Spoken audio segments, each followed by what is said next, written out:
impacted millions, yet no one knows her name. Franchesca Cabrini had a dream to build a global empire of hope. But in her era, women had no voice. They were expected to follow, not lead. I'm Christine Persichetti, but Mother Cabrini became a trailblazer for her time, creating an order of nuns and heading to America to serve the millions of poor immigrants in the Diocese of Brooklyn. Now her story is hitting the big screen, and we were there for the New York premiere. The stars were out in Manhattan Monday night, walking the red carpet for the New York premiere of the movie Cabrini. We can serve our weakness or we can serve our purpose. It tells the story of Mother Cabrini, who came to New York City in 1889 to help the poor Italian immigrants. Cristiana Del Anna, who portrays the Catholic icon on the big screen, says she didn't know much about her before this film, but now she often asks herself, what would Cabrini do? Because every time I find myself in a situation where I don't know what to do or what to say, I'm just thinking, oh, okay, what did I say in that scene? Oh, actually, that's very helpful. Because yes, she was very a strong-willed person that inspires me every single day. Be careful, this place will eat you alive. An inspiration for not only fighting to help the marginalized, but also with faith and fearlessness, going toe-to-toe with the men in power to achieve her mission. David Morse portrays the Archbishop of New York. She isn't like trying to preach anything. She's out there doing the work. And that's what and she's standing up to everybody who says no to her, and she still gets it done. Building an empire of hope in the Diocese of Brooklyn and beyond, creating orphanages, schools, and hospitals despite tremendous odds. You can live your life in despair or in hope, and she lived her life in hope. Although the story of Mother Cabrini, the patron saint of immigrants, is more than 100 years old, it's a timely one. Producer Jonathan Sanger from Brooklyn says he hopes it stirs discussion about the current migrant crisis. I really think this is a movie where people will leave it thinking, what can I do? What can I do to make a difference? Because everybody can make a difference. Frances Xavier Cabrini accomplished all she set out to do despite being in poor health. In her 67 years, she helped found 67 institutions to care for the poor, the sick, and the uneducated. Mother Cabrini became the first American saint in 1946. The movie officially hits the big screen on March 8th, International Women's Day. To get tickets for the Mother Cabrini movie, just go to the studio's website, angel.com. If you click on new releases, you'll be able to find theaters playing its showtimes and even pay it forward.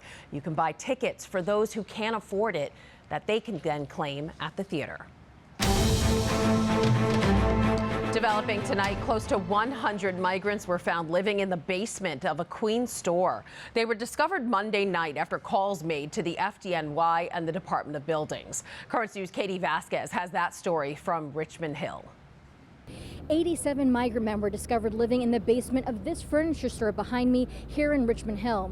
The owner tells Currents News he was only trying to help after seeing the plight of many migrants in the city. You know anybody SAR's wholesale furniture store has now been issued a vacate order by the Department of Buildings. On Monday night, DOB inspectors were called to this scene to investigate reports of an illegal conversion of the two-story mixed-use building. In their statement to Currents News, they say they found the first floor and the cellar had been made into sleeping quarters, with 14 bunk beds and 13 beds packed tightly together. The store's owner, Ibu Sar, provided this video of what that basement looked like. He says the men, who were mostly from Senegal, left their home countries plagued by political violence in the hopes of a better life in America. But instead, he says, they dealt with a broken system. What I saw out there, kicking the people out, giving them 30 days. Why are you throwing them outside? I mean, what's the reason? Why are they going to leave, after 30 days? For me, it don't make sense. Maybe it makes sense to them, but I don't know why. Sar says he didn't originally set out to help such a large group. He was only providing shelter to his cousin, who came over in October. Then he says his phone started ringing nonstop with migrants needing help. He claims he offered them shelter in the basement of the store with strict rules such as no e-bikes and no cooking to prevent a fire. However, officials say e-bikes were on the property. The FDNY were called about a complaint about e-bikes being in the rear yard. In a press conference Tuesday, Mayor Adams said he worries that there is not enough housing for the influx of migrants and fears it could create desperate situations. We're going to do our job to investigate them, give them the appropriate shelter system. But the reality is, with 180,000 people entering the city also looking for housing, over 65,000 currently in our system, if we don't build more, we're going to be building more problems. 2 violations were issued to the landlord of the property for illegal work without a permit and occupying the building contrary to city records. Meantime, those migrant men have been transported to a shelter in the Bronx. In Richmond Hill, Katie Vasquez, Currents News. New York City Mayor Eric Adams will soon launch his new pilot program to deal with the migrant crisis. He's handing out prepaid debit cards. The $53 million program will help the migrants buy food. It'll start with 500 families staying in short-term hotels and will replace the current food service. The cards, which are set to be given out this week, can be used at bodegas, grocery stores, supermarkets, and convenience stores. Mother Cabrini's scarf was one of more than 100 relics on display at a Montclair, New Jersey church over the weekend. Some 3,000 Catholics gathered at Our Lady of Mount Carmel Oratory to see the authenticated artifacts of numerous saints, martyrs, and blesseds. The exhibit was so popular, some 500 people were present in the first 45 minutes, and at one point, the line stretched down 2 blocks.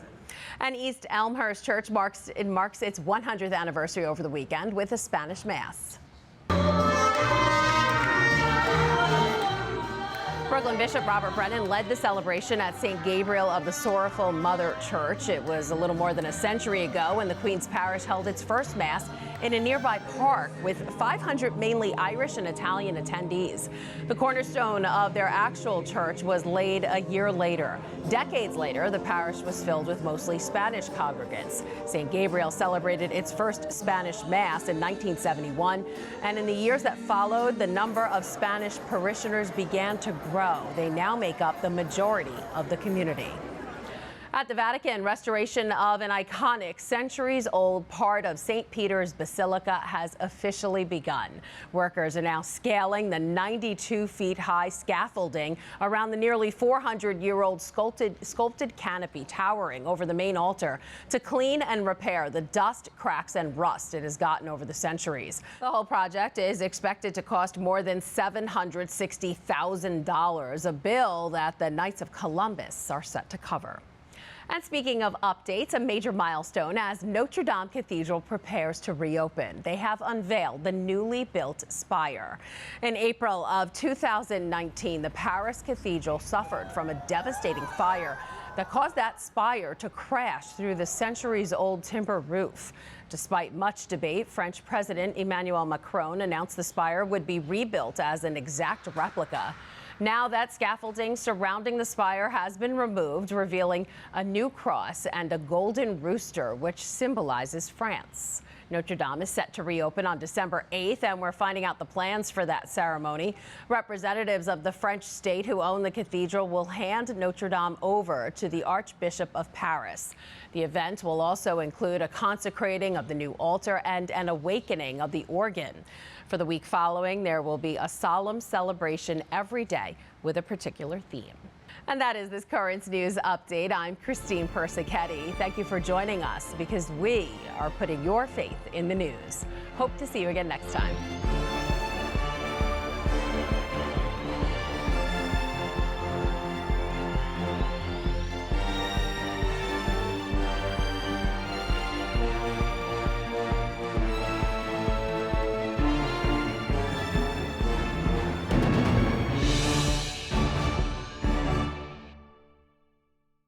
You are the feet with which he walks to do good. Putting faith